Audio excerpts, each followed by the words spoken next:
Salve turma, sejam bem-vindos a mais uma videoaula. E bem, galera, na videoaula de hoje a gente vai falar um pouquinho sobre os processos de transmissão do calor. E aí vale destacar e lembrar que o calor não é uma forma de energia, e sim um mecanismo de transferência de energia, ok? Tanto que a gente vai fazer aqui uma introduçãozinha rápida para a gente poder relembrar esses conceitos que a gente já viu em aulas anteriores. Então, o calor trata-se de um mecanismo de transferência de energia térmica, e essa transferência vai se dar sempre do material do corpo quente, espontaneamente, né, para o corpo frio, devido à diferença de temperatura.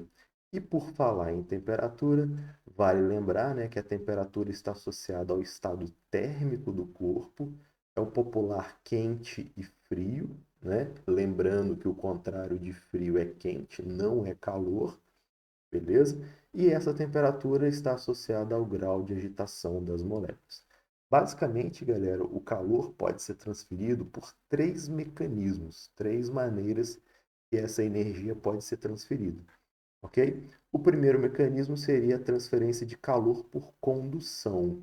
O próprio nome já diz, é bem intuitivo. A troca de calor por condução, meio que essa energia é levada de um ponto ao outro, né, da substância.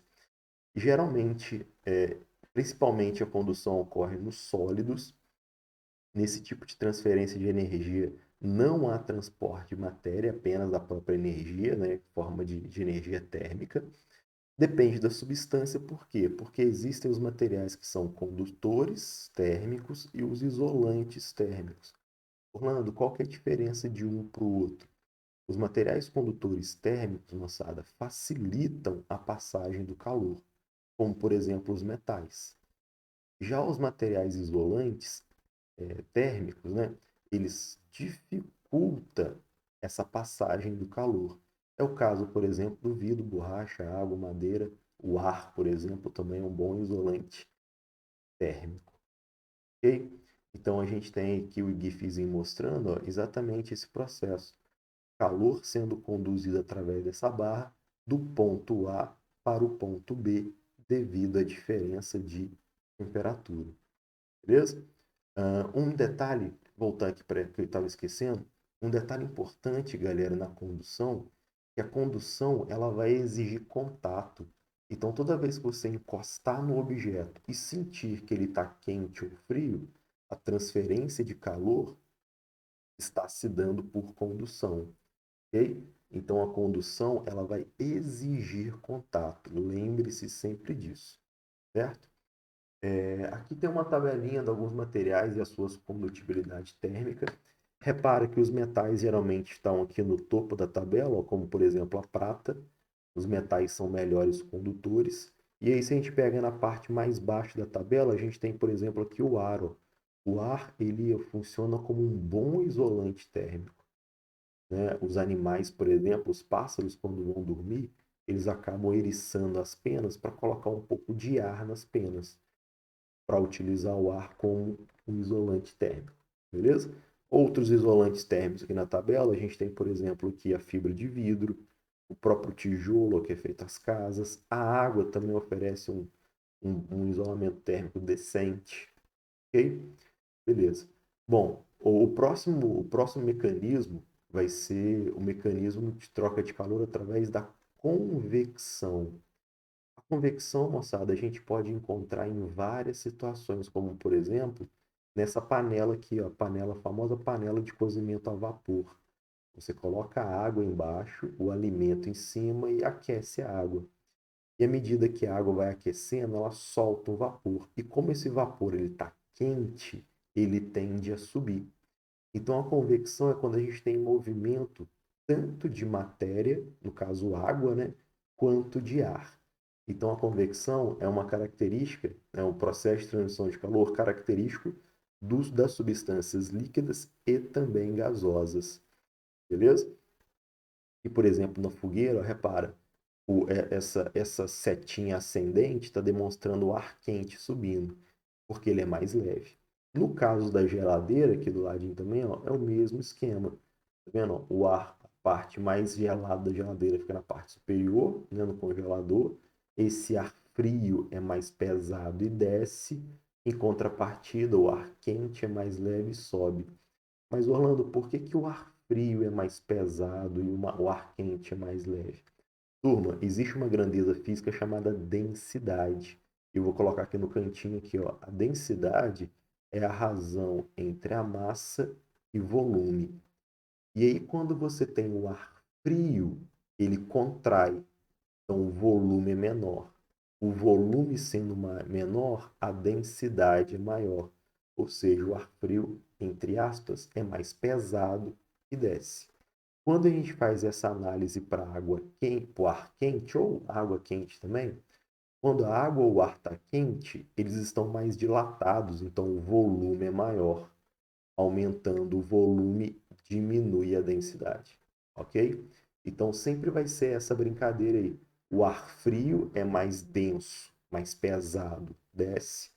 O ar quente é mais leve, é menos denso, sobe.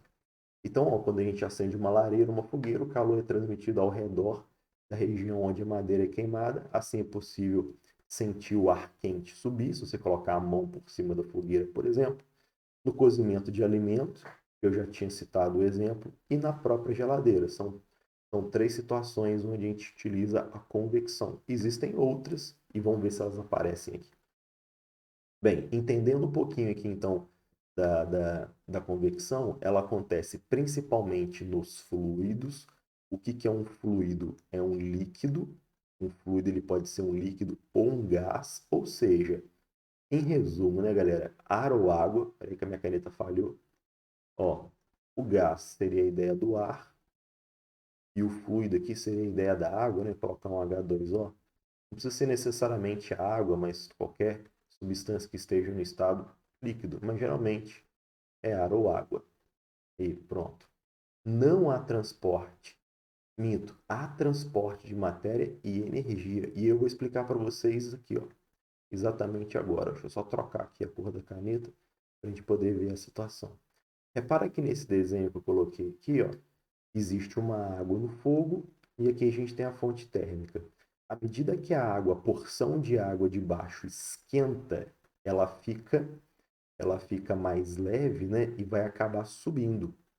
Então essa porção de água quente sobe, por isso que eu desenhei a seta de vermelho, para dar essa sensação de quente. Em contrapartida, a água que está na parte superior, né, longe da chama, ela é mais pesada. Então, se ela está mais densa, vou pegar aqui o pincelzinho azul, ó, beleza, ela está mais densa, mais pesada, ela vai descer. E na medida que essa massa de água fria desce, ela se aquece e sobe. E aí, esse movimento de sobe e desce, a gente chama de corrente de convecção. Mas essa corrente de convecção, ela só existe se houver diferença de temperatura. Então, se eu dividir essa panela em duas regiões, por exemplo, eu vou chamar essa região de baixo de A e a região de cima de B, só vai existir esse sobe e desce de ar quente, água fria, se a temperatura da região A for maior que a temperatura da região B. Orlando, epa, quase que não saiu maior aqui, que minha caneta está dando umas travadas. Orlando, por que que tem que ter diferença de temperatura? Ué, turma, só existe transferência de energia térmica a partir do momento que houver diferença de temperatura. Quando a gente estiver no equilíbrio térmico, ou seja, a mesma temperatura, não temos troca de energia, não temos troca de calor. Então a temperatura A tem que ser maior do que a temperatura na região B, e aí tem o que a gente chama de corrente de convecção. Beleza? E aí vai chegar um momento que a temperatura vai ficar igual, né? E aí a água vai estar aquecida por completo e cessa essa corrente de convecção. Aqui algumas aplicações da convecção. A gente tem, por exemplo, o forno. Esse forno aqui é elétrico, essa resistência aquece, o ar quente próximo a essa resistência fica mais leve e sobe. No que esse ar quente sobe, ele assa os bolinhos, em contrapartida, o ar frio tende a descer e ele vai ser esquentado por essa resistência e vai subir. E aí fica esse ciclo, esse sobe e desce, que a gente chama de corrente de convecção. Tem o mesmo caso aqui da geladeira e tem um caso novo que é do ar-condicionado, turma. O ar-condicionado, prioritariamente, ele tem que ser colocado na parte superior. Ué, Orlando, por quê? Eu nunca tinha pensado nisso. Porque o ar-condicionado, ele solta ar frio. O ar frio é mais pesado, então ele desce. Então aqui seria a ideia do ar frio, tá azul, o ar frio. Em contrapartida, galera, o que acontece com o ar quente? Ah, Orlando, o ar quente, como você disse anteriormente, ele é mais leve, ele é menos denso. Sim, então ele acaba subindo. E quando esse ar quente acaba subindo, ele encontra o ar condicionado. E o que, que o ar condicionado faz? Resfria esse ar quente. E aí fica esse ciclo, essa corrente de convecção. Vai chegar um momento que o ambiente vai estar à temperatura do ar-condicionado, sei lá, 23 graus, 26 graus. E aí o ar-condicionado meio que desarma. Não sei se você já reparou isso, teve a oportunidade de reparar isso no ar-condicionado. E ele desarma, né? Porque a temperatura já está equilibrada. Se alguém, por exemplo, abrir a porta, abrir uma janela ou coisa do tipo, há troca de calor para o meio externo. Então, o que, que vai acontecer? O ar-condicionado vai ter que ser acionado, né, automaticamente para poder resfriar o ambiente como estava anteriormente. É por isso que geralmente ambientes que têm ar-condicionado, porta e janela fica fechado para evitar que haja troca de calor entre o meio externo, que provavelmente vai estar mais quente, com o meio interno, que vai estar mais frio por conta do ar-condicionado. Então, em relação à convecção, turminha, é só lembrar dessa situação. O ar quente é mais leve e sobe, o ar frio, mais pesado, desce. Orlando, se eu estiver numa região onde eu tenho que comprar um aquecedor, porque já é muito frio, aí você coloca o aquecedor embaixo. Porque o aquecedor ficando embaixo, o ar quente sobe. E o ar frio, na hora que desce, encontra o aquecedor e esquenta o ar. Beleza? Então, ar-condicionado em cima, para esfriar o ambiente, e o aquecedor embaixo para esquentar o ambiente. E o último mecanismo, para a gente finalizar a nossa aula, é o mecanismo da radiação ou irradiação. É a transferência de energia, moçada, através de ondas eletromagnéticas. Ou no popular, a gente pode chamar isso também aqui no popular de ondas de calor. Beleza? Então, por ondas de calor, mas o termo correto seria ondas eletromagnéticas. E essas ondas eletromagnéticas pode ser radiação de infravermelho, que você já deve ter ouvido falar, ou até mesmo radiações ultravioleta, que é do Sol, por exemplo. O infravermelho, galera, o nosso corpo mesmo emite infravermelho. O ultravioleta já é uma radiação de frequência mais alta, então a gente tem como, por exemplo, o Sol. Beleza? A irradiação térmica, ó, esse ponto aqui do slide é importante. A irradiação térmica é um dos principais processos de transferência de calor, porque ela não exige meio. A irradiação, ela pode ocorrer tanto no meio quanto no vácuo. Para quem não sabe, para quem não lembra, o vácuo é exatamente a ausência de meio. Bom, e aí a gente tem que destacar que tanto a condução como a convecção, elas necessitam de um meio. A condução é meio sólido, requer contato. A convecção é meio líquido ou gasoso, tem aquele movimento lá do sobe e desce, tá lembrado, né? Já a irradiação é a propagação de calor através de ondas eletromagnéticas que tanto depende do meio ou não. Exemplo disso é o Sol. O Sol, a energia térmica do Sol chega até a Terra através de ondas eletromagnéticas, ultravioletas na sua maior parte. E aqui na fogueira também vai interessante, ó. Tá vendo que tem aqui o calor meio que saindo de lado, entre aspas, na fogueira? Porque se a gente estivesse analisando a convecção, você já está craque já na convecção que eu sei disso, você saberia dizer, ué, Orlandão, convecção, o ar quente sobe. Então a mão desse cara teria que estar aqui em cima para poder aquecer. Então, se por algum motivo ele está aquecendo aqui pelo lado, é através de ondas de calor, beleza? Então, fique esperto para você não confundir um mecanismo com o outro, beleza? Aqui tem alguns exemplos, ó. O micro-ondas utiliza ondas eletromagnéticas para poder aquecer o alimento, né? O próprio da fogueira que já tinha dado, o ferro de passar roupa também. Esse aqui é interessante. Suponha que você chega em casa, tem um ferro de passar roupa em cima da sua cama. Você não sabe se ele está quente ou frio. que você faz? Aproxima a mão dele. Se você sentir, né, um calorzinho, essa transferência de energia está se dando por irradiação ou radiação. Se você encostar no ferro de passar roupa, é condução, porque a condução requer contato. Lembrem-se sempre, condução requer contato.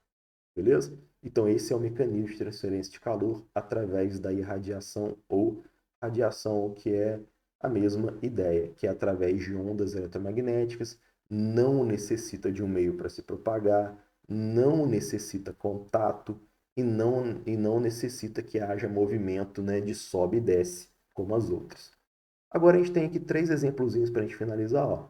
Na geladeira tradicional de uso residencial, é comum que o congelador se situe internamente na parte superior. Você já sabe por quê, hein? Esse posicionamento permite uma boa refrigeração de todo o ambiente interno da geladeira, através das correntes de convecção. O que é corrente de convecção, galera? Ah, Orlandão, corrente de convecção é aquele movimento de sobe e desce, né? O frio é mais pesado, desce, o quente é mais leve, sobe. Isso aí, melhorando a sua eficiência e reduzindo o consumo de energia, enfim. Com relação às correntes de convecção em torno das geladeiras, elas ocorrem devido a quê, galera? A um sistema de ventilação da geladeira? Não. A diferença de densidade das camadas de ar de diferentes temperaturas? Opa, ó, gostei dessa. A condensação de vapor d'água? Não, o Orlando falou nada disso. Ao ar do congelador ter menos calor que o ar da parte? Não. Ao isolamento da geladeira em relação ao meio ambiente? Não. Nossa, que doido essa aqui. Também não é. Então é por causa da letra B, galera. Ó, a diferença de densidade. Lembra, o ar frio é mais denso, é mais pesado, desce. O ar quente é mais leve, é menos denso, sobe. E se eu falei ar quente e ar frio, a gente tem diferença de temperatura. Se não houver diferença de temperatura, não temos troca de calor. Um grupo de amigos compra uma barra de gelo para um churrasco, num dia de calor. Como as barras chegaram em algumas horas de antecedência, alguns sugerem que eles envolvam um grosso cobertor para evitar que elas derretam demais. Essa situação não é absurda, tá, galera? Por mais que você ache que é absurda, pegar as barras de gelo e embrulhar na coberta não é absurda. Como assim, Orlando? Eu vou esquentar o gelo e vai derreter. Não, a coberta não esquenta o gelo. A coberta é isolante. Ela dificulta a troca de calor entre o meio ambiente que está mais quente e com o gelo que está mais frio. Legal, né? Então também não é tanto faz. Então uma possível resposta, ó, faz sentido porque o cobertor facilita a troca de calor? Não.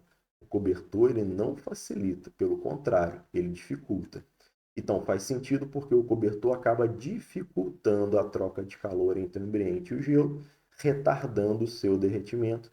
Então, resposta correta, letra E. E último, uma panela com água está sendo aquecida num fogão. O calor das chamas se transmite através da parede do fundo da panela até para a água, está em contato com essa parede e daí para o restante da água. Na ordem dessa descrição, o calor se transmitiu predominantemente por. Agora repara no detalhe, galera. Ó, cadê? Ó? O calor da chama se transmite através das paredes do fundo da panela para a água que está em contato. Então, se é contato, é condução. Já elimina a letra A, elimina a letra B, elimina a letra C. Lembra, contato, condução. E depois para o restante da água. Orlandão, a água é líquido, né? É fluido. Então, a troca de calor que acontece nos fluidos é convecção, é o sobe e desce. Isso, meu querido. Então, vai ser condução e convecção. Beleza? O calor da panela passa para a água por condução, porque a água está em contato com a panela. Agora, o calor é transmitido na própria água por convecção. Turma, essa foi a nossa aula de hoje. Espero que vocês tenham entendido tudo e gostado. Em caso de dúvida, estou sempre à disposição. Um abraço para vocês. Fiquem com Deus e eu fui.